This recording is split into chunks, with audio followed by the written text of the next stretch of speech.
السلام عليكم ورحمة الله وبركاته. ازيكم يا بنات؟ عاملين ايه؟ النهارده فيديو جديد ان شاء الله. هنعمل بقى فراخ مشويه، هنعمل التتبيله مع بعض. معايا بصل، طماطم، توم، ليمون، وزبادي و وفلفل. طبعا ده فلفل مش حار، لو حابه تحطي فلفل حار حطي، بس الفلفل بيديها ريحه وطعم حلو قوي. تمام. واحط كام فص توم كده. وطبعا أنا وريتكم الفراخ انا غسلاها ومقطعاها من الظهر كده. دي فراخ صغيرة يعني، وزنها 500 جرام. فما بتاخدش وقت في السوا. احط بقى معلقة صلصة، هديها بقى كده احمرار كده شوية للتتبيلة يعني بس. وهنزلها في حاجة. الكلام دوت كان قبليها بيوم، يعني انا عملت الغدا ده تاني يوم، مش في نفس اليوم تبلتها يعني. او هتقعديها في التلاجة لمدة ساعتين او 3 ساعات. تمام. هضيف بقى هنا البهارات، وهضيف الزبادي. الزبادي بتطري اللحمه عامه، لحمه الفراخ او لو هتعملي فخده او كده. واحط شويه دبس رمان صغيرين، بس صغيرين مش كتير يعني. تمام. وحطيت ملح، وحط الليمون. طبعا انا عصره ليمون وفلفل اسود، واحط شويه كزبره بتديها طعم وريحه حلوه جدا، وبتضيع زفاره يعني اي طيور. كزبره حتى لو رشيتي رشه كده على الشوربه بتاعتها يعني. بس كده. وهزود بقى شوية زيت صغيرين برضو، مش كتير ومش كمية كبيرة، لان انا مش عايزاها تبقى فيها زيت، فاهمين؟ بس هو الزيت يعني اللي بيخليها تلمع وبتبقى. وطبعا حطيت شوية جنزبيل بودر شوية صغيرين كده، برضو بيديها ريحة وطعم حلو قوي. هنزل بقى بالفراخ. وطبعا الفراخ صغيرة زي ما انتم شايفين كده. هتبلها بقى كويس طبعا من جوه ومن بره كده. وهعمل برضو نفس التانية بنفس التتبيلة. وهسيبهم بقى في التلاجة لحد تاني يوم اخر النهار، يعني مش تاني يوم الصبح على طول، تاني يوم اخر النهار يعني. تقريبا كانت حوالي الساعة 6 كده لما اتغدينا يعني وقتها. تمام. فانا ابتديت ان انا اعمل الاكل تقريبا زي الساعة 4 يعني. تمام. وانتظرنا بقى شوية لان كان عندنا جايلنا ضيوف وكده، فانتظرنا شوية. تمام. فطبعا تبلتها هنا بقى خلاص. كان تاني يوم طلعتها من التلاجة. بوريكم بقى التتبيله. عايزه اقول لكم ريحتها وانا بفتحها، ريحتها حلوه جدا جدا جدا. تمام. هنا بقى لو عندك جريل، عندك لو كبيره شويه ممكن تدخليها الفرن، بس انا ما عنديش، هي صغيره فما دخلتهاش الفرن. هنا بقول لكم الجريل ده بسخنها جامد جدا على النار، وبحطها بقى عليها. هتسمعوا صوت الفراخ وهي بتش كده.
تمام كده. الجريلا بصوا الفراخ صغيره ازاي. طبعا هضغطها كده بغطا حله، او لو عندك فويل ممكن تغطيها، بس هو غطا الحله احسن يعني، عشان كل شويه تبصي عليها وتشوفيها عامله ايه. طبعا بس مش هتقلبيها كل شويه طبعا، بس يعدي 10 دقايق وقلبيها على الوش التاني. بصوا اتلسعت كده ازاي. عايزه اقول لكم كان طعمها حلو جدا وريحه التتبيله كانت فظيعه. هنا بقى حطيت على النار ميه تغلي. تمام. عشان خاطر هعمل مكرونه بشاميل. هنا بقى زودت شويه تتبيله، فنزلوا بشويه ميه كده، فوطيت النار بقى عليها عشان تستوي. تمام. هنا هعصج اللحمه عادي خالص. طبعا ضربت بصلايه، وطبعا تعصجت اللحمه انتوا عارفينها كويس. واحط بقى المكرونه، كانت الميه غليت وكله بقى بيخلص في وقت واحد زي ما انتم شايفين كده. احنا الدنيا نهار يعني لسه. تمام. وانا كنت مخلصه كل حاجه كل حاجه، والاكل كان طلع من على النار على الاكل على طول، وكان سخن جدا يعني، مش اللي هو قعد وقت، فاهمين؟ وما سخنتش اكل يعني، هو انا عملت كل الاكل ده يعني ما خدش وقت. بس كده بقى حطيت شويه ملح وشويه فلفل اسود على اللحمه، وحطيت شويه جنزبيل، ما بحطش اكتر من كده. تمام. وهعمل ايه بقى؟ انا كان فاضل معايا شويه تتبيله من تتبيله الفراخ، فكنت حطاها في طبق كده او في علبه كده في التلاجة، حبه صغيرين، فهاخد منهم على اللحمه. وعايزه اقول لكم شموا الريحه وذوقوا طعم اللحمه. تمام. ممكن تعملي برضو التتبيله دي بره لو مش موجوده عندك، ممكن تضربي طماطميه صغيره وفلفل ومعلقه صلصه، وطبعا كل البهارات اللي انا حطيتها، وتعمليها صوص للحمه يعني، هتبقى حلوه جدا. طبعا حطيت المكرونه، وهنا خلاص اللحمه هبتدي بقى ان انا اعمل البشاميل زي ما انتم شايفين كده. بس حطيت بقى معلقتين سمنه. بس المعلقه دي مش كبيره يعني، مش حاطه معلقتين سمنه كبار، لان انا طبعا يعني ما بعملش كميه كبيره، فاهمين؟ بس كده. طبعا هنزل بقى بالدقيق معلقتين برضو بالظبط، لحد ما اشوف كده الدقيق ايه يعني، هيبقى اكتر من السمنه او السمنه اكتر، فهزود بقى. تمام. طبعا كله كان مظبوط. هنا بقى عندي جبنه المراعي كريمي. ما عندكيش حطي معلقه لبن بودر، بتفرق معاكي. ما عندكيش برضو ممكن جبنه، اي جبنه مثلثات. فنزلت كده على الدقيق بعد ما شميت ريحته، اسيح الجبنه معاه. تمام. وهنزل بقى بالحليب، هفضل اقلب بقى فيه كده شويه لحد ما يفك معايا ويتظبط. هزود الملح والفلفل الاسود. وطبعا عملت البشاميل ده من غير بيض خالص، ما حطيتش بيض. انا بعمله بكذا طريقه البشاميل، مش شرط ان انا اعمله بطريقه معينه طول الوقت، فاهمين؟ وطبعا زودت جبنه كمان تركي او جبنه رومي حسب ما بتقولوا اهي، زي ما انتم شايفين كده، اديتها تيست حلو قوي في البشاميل نفسه. تمام. انا هعمل بقى طواجن عشان طبعا كل حد ياكل الطاجن بتاعه، ما يبقاش فيه بواقي يعني.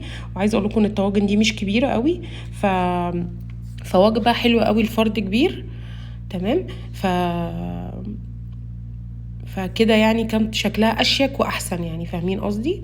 بس حطيت معلقه بشاميل بقى، وطبعا حطيت على كميه المكرونه اللي انا عملتها معلقتين بشاميل او مغرفتين بشاميل كده، قلبتهم فيها عشان كل الطعم يبقى واخد من بعضه، والبشاميل يبقى واصل لكل حاجه يعني فيها، مش من فوق بس بحط.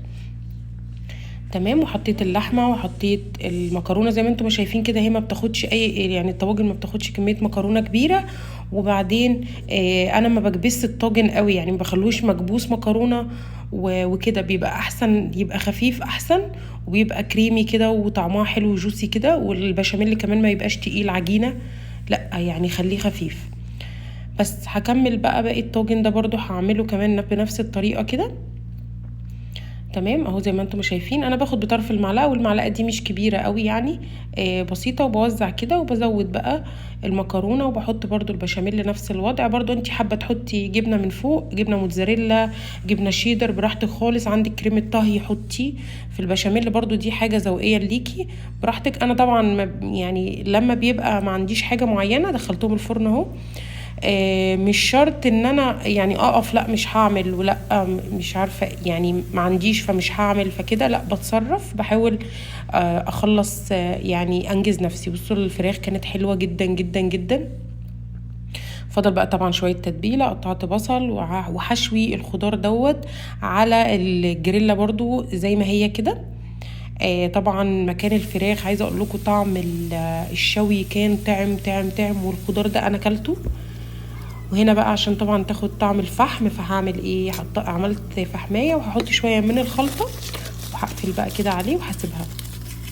عايزه اقول لكم وسبتها طبعا فوق البوتاجاز ولحد ما المكرونه استوت، والضيوف جم يعني واتغدينا على طول. هنا هعمل بقى سلطه، طبعا مش عامله اي حاجه خالص، انا ما بعملش اكل كتير يعني، بحاول ان انا اعمل صنفين 3 احسن من ان انا اعمل 20 صنف وما يتاكلش منهم حاجه، فاهمين؟ وبيكونوا احسن يعني. طبعا بعمل طحينه. الطحينه سهله جدا، انا بعملها بميه ساقعه عادي وبعملها بميه سخنه برضو عادي، وحطيت شويه ونقطه خل لاني بتخلي الطحينه لونها ابيض كده وفاتح، وحطيت ملح وكمون بس، ما بعملهاش بتوم.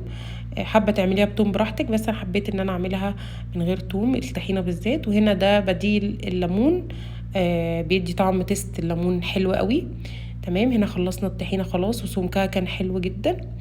بس كده، وهدخلها برضو التلاجة. كده كنت خلصت اصلا خلاص يعني الاكل كله، وحبيت ان انا اعمل سلطه يعني جنبها. هنا بقى ده معايا فص ثوم، هعمل سلطه زبادي، وبشرت طبعا خيارايه صغيره، ومعايا علبه زبادي وهنزل بيها. وطبعا عندك نعناع مجفف براحتك حطي، ما عندكيش برضو هيمشي الحال. انا عملتها من غير، كان طعمها حلوه جدا، وكلوها بالمعلقه يعني كانت تحفه بجد. يعني انا عندي استعداد ان انا اعمل سلطه الزبادي دي واقعد اكلها كده بالمعلقه. كده بالنسبه لي حلوه قوي. احط بقى طبعا عليها شويه زيت زيتون كده من فوق، يديها طعم حلو قوي. كده هدخلها بقى التلاجة، وهنرجع للخضار بقلبه بقى كده، وكان خلاص هشيله بقى من على النار. والغدا بتاعنا اهو قدامكم زي ما انتم ما شايفين، حاجه بسيطه وسهله جدا وعزومه بسيطه جدا جدا، والناس اتبسطت فيها. ولو عجبكم